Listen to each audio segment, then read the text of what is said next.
This podcast is dedicatedly to show people how they can solve problems, and as well as creating a support network. With this network, helping each other to solve specifically any problems that they encounter. It could be tax, it could be accounting, and it could be many other problems that is existing in the business space. So we have today with us Joseph, and he's from Eisler. Could you please provide a brief overview of your business and share what inspired you to enter in this field? Tax preparation became a big industry, so Eisler came onto the scene generations ago. And what we were finding is that people wanted more than just tax compliance, they wanted tax planning.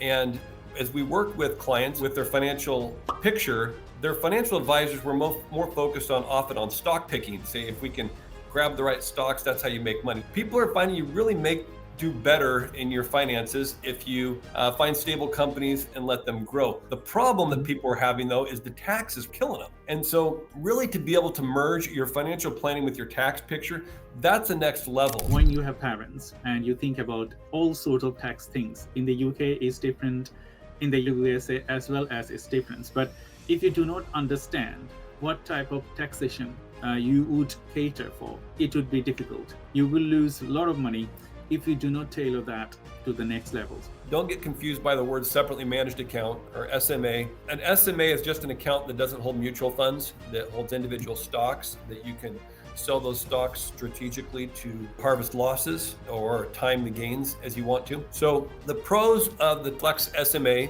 is you're going to get a tax deferral on the capital gains on your terms.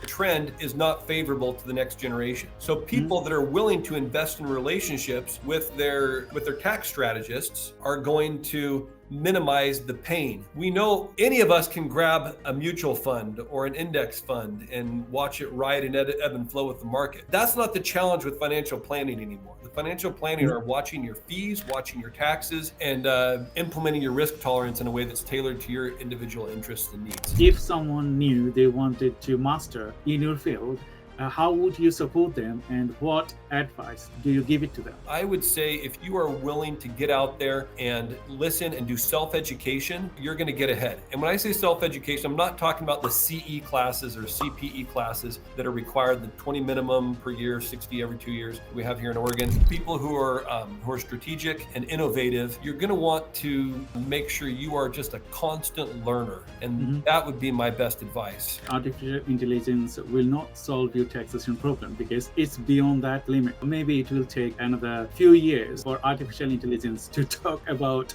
the work you do.